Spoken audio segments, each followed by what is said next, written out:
Nakusasha Pukunjan back with another episode right here on the Wholesome Institute. It is I, your host, Mbongi Nkoswara Mahlangu. Thank you for tuning in. Make sure you click like, click subscribe, and hit that notification bell so you don't miss any episodes. Keep up every day.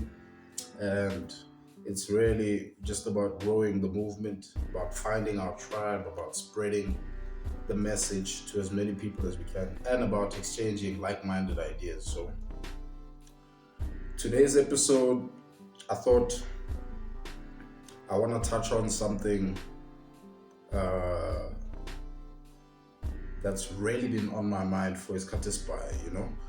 So I'm a huge Arsenal fan, and I think I fell in love with the club around Ikatsa Thierry Henry. He won number 14, world-class player. If you've seen him play, he's the type of player who could carry the entire team on his back, who could inspire his fellow teammates, who was the heart of a performance. When he decided, okay, we're turning this game around and we're going for the win, there's absolutely no team, no defender, nobody who could stop him. So I fell in love with that generation of Arsenal.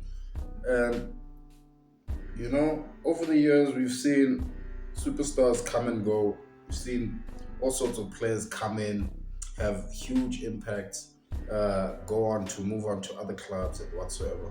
So I was looking at the performance at Arsenal this season. Mikel came in about 3 seasons back. He had an entire style of play, an entire philosophy, an entire culture that he felt like he wanted to instill into the boys. And that came with a lot of changes. We saw players who were favorites being frozen out of the team, being let go. We saw him sign and bring on players who he felt like matched his own philosophy. And we watched him build this entire team through very turbulent seasons, I might add, Bafetu. It was very frustrating. And I think what helped him sort of, I guess, stick around this long was the fact that he won that FA Cup in very early on in his spell. So it allowed him to at least get trust Yamafen, and the players, I can imagine. So he built his style, he built the style. Come the current season, where for the, I guess, first 3 quarters of the season, he looked like it was gonna be his season. It looked like it was gonna be his crowning moment. It looked like he'd finally mastered the process and had given us the Arsenal that we all fell in love with. The ball that was being displayed every time you watched Arsenal play, you really felt like, this is reminiscent of the glory days. But towards the end, I think, with a lot of factors to consider, I think the boys fell short. And I started thinking about what the reason for that could be. And I realized, okay, inexperience for one, on the manager's side and on the players' side. I mean, Arsenal have the youngest squad in the Premier League. So that played a factor. Squad depth was a huge one for me. I really felt like we didn't have quality replacements for some of the key positions, occupied by key players. But another thing that I felt like a lot of people are overlooking is Arteta's man management, for me, was very, very, very suspect. I did feel like he, for a large part of the season, failed to build his players' confidence. He failed to rope in the fringe players into the nucleus of the squad. So if you've got a squad of 11 players that are constantly firing, then that's a beautiful thing. But your immediate problem is the fact that should one of these 11 guys get an injury, I need to pick someone from the bench who's cold, who doesn't have match fitness, who hasn't built the confidence from regular gameplay. I need to take that guy and jam him into this entire orchestra that's so well oiled. And it becomes so impossible to maintain the momentum of a performance if you're not rotating your squad effectively enough. So, I mean, I'm one of the people who were very critical of him when he let go of players like Pepe at the top of the season, when he let go of out and out strikers like uh, Folarin Balogun, you know, albeit the fact that we haven't seen too many crazy performances from him in the senior team, but I think for me, he's a type of player that we definitely need, you know. So we saw a guy like Nketiah come in when Gabriel Jesus was injured. Um, he was nothing short of brilliant. I've never been the biggest fan of Nketiah, but what I can tell you about his little stint this season, absolutely brilliant. But the problem you have is the fact that once Jesus comes back into the squad, you totally disregard the performance that you've received from a guy like Nketiah, and you then look at the impact that has on his psychology, his confidence, his vested, and his, his entire spirit towards this team effort that we are all a part of. You know, I think certain things like that for me, I think were mismanagement on a very large scale. I look at the fact that he had players who came in and gave him incredible cameos.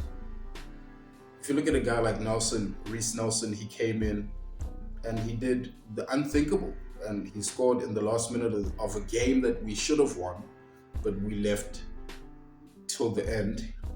He gave us a goal that sent every single Arsenal fan all over the world through the roof.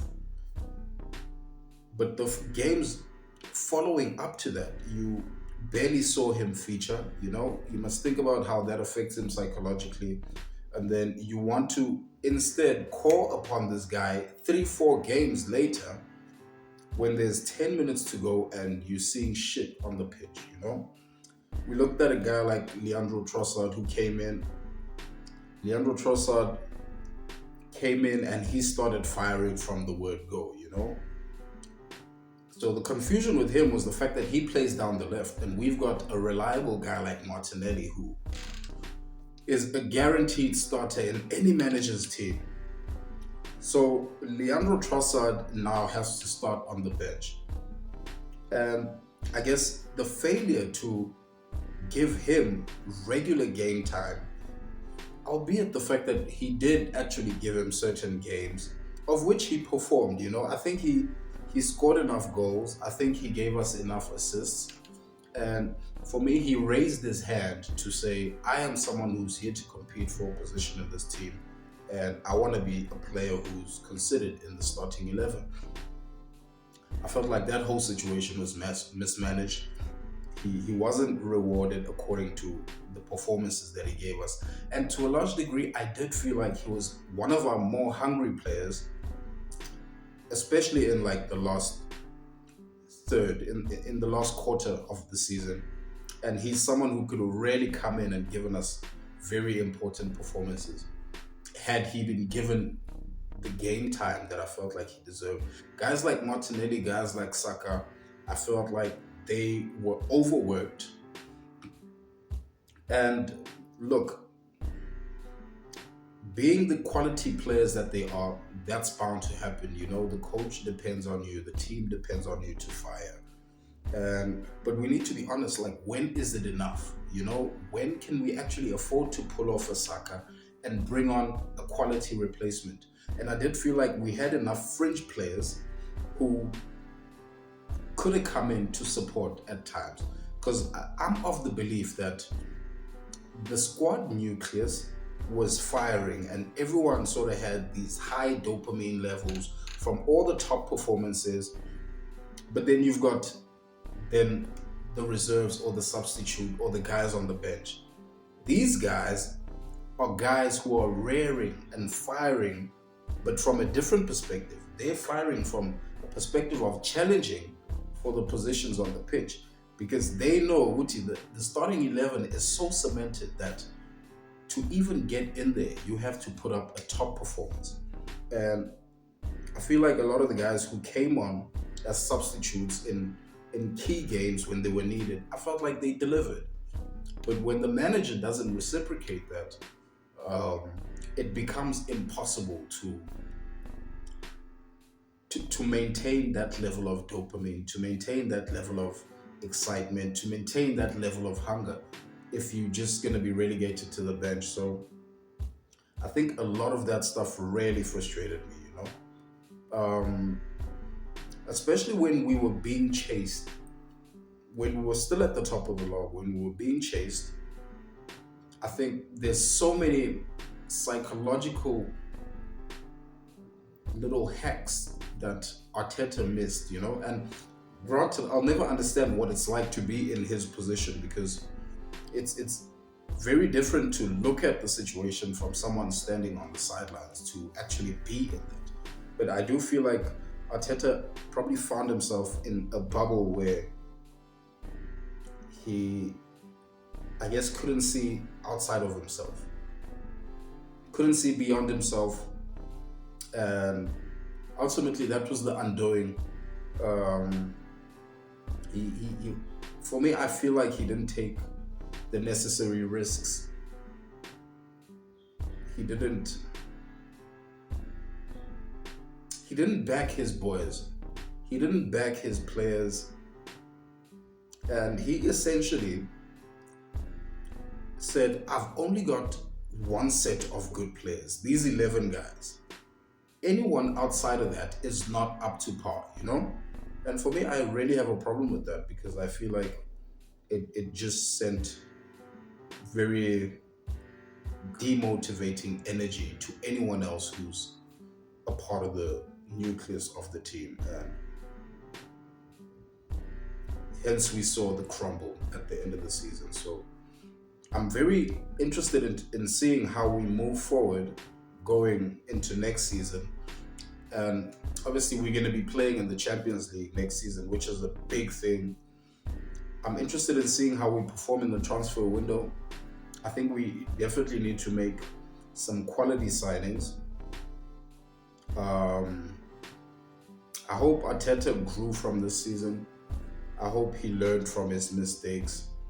I hope we come back bigger and better next season, and I hope we come back with a more formidable team who are still hungry to challenge for the league, who are still hungry to challenge for the UEFA. I hope we relive and rekindle those glory days as Arsenal. I think we got so close this year, and I won't lie, my heart really broke when we were pipped at the line, But what broke me even more is the fact that we didn't lose to a specific team per se. We didn't lose the league to a specific team. We lost the league to ourselves, And I think that's the hardest part. But we move. And that's where I want to leave it for now. There'll be a part 2 of just my thoughts around the Gunners and just how I view everything around that specific team. That's all I got for you today. Trust yourself. Wholesome Institute.